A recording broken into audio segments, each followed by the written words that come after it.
Howdy, I'm Karen from Karen Dawn Designs, and today I'm going to show you how to use a lifeline in your knitting. This is especially helpful if you are doing something like a lace shawl that has a lot of complicated stitches. If you mess up or drop a stitch, it can be really challenging to try to fix that. So challenging that you might end up being frustrated because you can't fix it, and you might get so frustrated that you're tempted to just rip back all the way to the beginning and start over. I don't want you to have to do that, especially if you've gotten toward the end of your project. So by using a lifeline, you'll be ripping back only to the lifeline, which won't be very far, and definitely not all the way back to the beginning. So to work this technique, you need to have a tapestry needle and some waste yarn. For the waste yarn, what you want is a smooth yarn that's kind of on the thin side. I use like a crochet cotton. You want to use a color that's going to be contrasting with your project so that way you can see it easily. Mine is usually white, which is appropriate unless your yarn that you're knitting with is white. And you need a length that's going to be a little bit bigger than the width of the project that you are working on. So I'm going to go ahead and get my materials, and I will show you how it's done. So I'm now at the point in my knitting where I want to place my lifeline. I take my waste yarn and I've threaded it on my tapestry needle, and now what I'm going to do is simply run my needle down these stitches that are currently on my knitting needle and thread the waste yarn through. So you just, as if to purl, stick in the tapestry needle every few stitches. Pull it through, make sure you don't pull it all the way through. Then go through the next set of stitches. One of the things you want to be very careful about is that you're not actually sticking your needle through a stitch and splitting the yarn. So one thing that you might do, especially if you're working on a circular needle, is move it down to the cable so that way you can have a little extra room to work your needle. So again, just thread it through, making sure you're not splitting the yarn. So pull that through, pick up the next few stitches,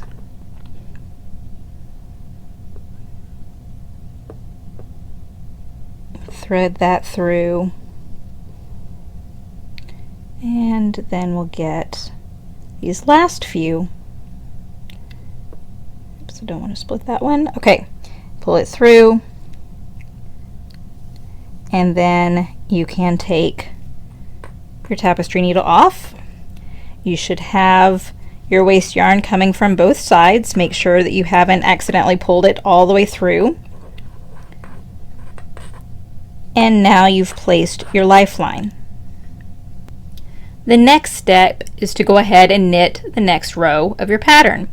This can get a little tricky because you want to make sure that you're not accidentally knitting part of the lifeline into this row. So just go ahead and do your knitting. Make sure you're always watching kind of where that lifeline is.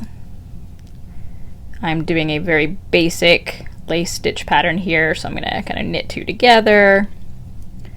Again, double checking that I'm not accidentally pulling up any of that lifeline yarn. I'm going to do a yarn over, knit a couple of stitches. Again, that lifeline yarn is just fine. This is the point where you might need to maybe this time take this lifeline and just pull it kind of toward the back of my needle so it's not in the way. So there's a lifeline. What you do is you just ignore the lifeline and go on with your knitting. The time has come. Something terrible has happened in the knitting, and you just can't figure out how to fix it. Instead of ripping all the way back to the beginning, you just need to rip back to your lifeline. So go ahead and take the stitches off your needle. I know this is a little scary, but it's okay. The lifeline will save them.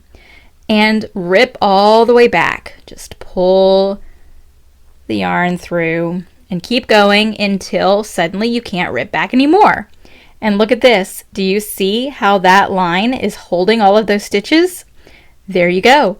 Now all you have to do is take your needle and follow the line of your lifeline. This first one sometimes is a little tricky because it really wants to kind of fall, but go ahead and pick up that stitch, follow the line of the next one, and you can pick that one up as well, and keep going through the entire row until you have picked up all the stitches on your needle. So here you go. I've picked up all of the rest of my stitches from that lifeline, and the lifeline is still in place, so you can just go ahead and leave it there, and the yarn is ready to go ahead and work your next row. When your project is finished and you have no more use for the lifelines, all you have to do is grab the waste yarn and pull it on out. And then your project will be nice and safe and finished with much less frustration. So where should you place your lifeline? I like to place my lifeline just after I've completed a wrong side row, which in most lace knitting is usually just a purl back row. That way all the stitches sitting on the needle have just been purled, so they're all kind of nice and neat.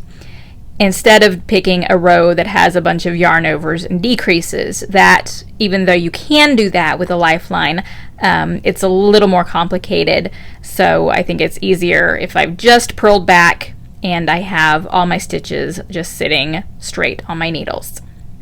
The other thing to think about is if you do have to rip back to your lifeline, you want to make sure that you remember exactly where in the pattern you place that lifeline so you'll know where to start once you've picked up those stitches again. So what I like to do, let's say you have a lace pattern that has an 8-row repeat. Then after I've completed that 8th row, I go ahead and place my lifeline, and then I start the next repeat. And then I might go ahead after I've done the next 8 rows and place another lifeline. And that way I'll know that my lifelines always happen whenever a pattern repeat has started. If you're working on a project that doesn't have such a neat pattern repeat, or every row is written or charted out, then you just need to make sure that you make a note on your pattern where you have placed your lifelines. So that way you will know for sure where to come back to if you do need to rip back to your lifeline.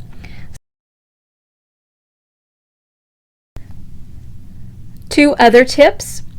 If you happen to have some interchangeable knitting needles that have a little hole back here, it's usually so you can tighten the screws, then you can go ahead and thread your waste yarn through that hole, and then when you are purling back on the row that you want to put a lifeline in, then your needle itself will actually carry that yarn through the stitches and create your lifeline, and you don't have to use a tapestry needle and go through each stitch as I did. My knitting needles do not have that hole, but there are some brands that do.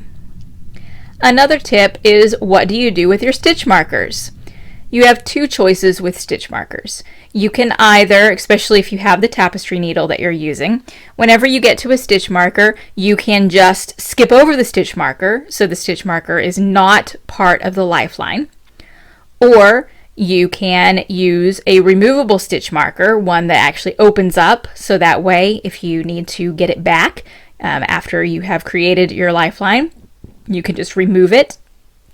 Or, and this is honestly what I recommend doing, go ahead and do the lifeline through your stitch markers. This will mean that your stitch marker is going to be trapped on this row with the lifeline. It'll actually be held in place by your lifeline, and you'll need to pick up some new stitch markers so that way you can keep knitting and having your stitch markers. So this is an excuse to have a really big stitch marker collection.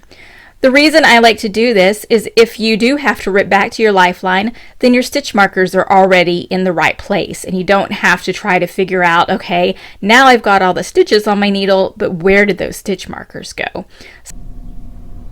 I hope you found this tutorial helpful. If you have any questions, you can contact me on Ravelry as Karen Dawn or on Instagram or Twitter as Karen Dawn Knits. Thanks and happy knitting!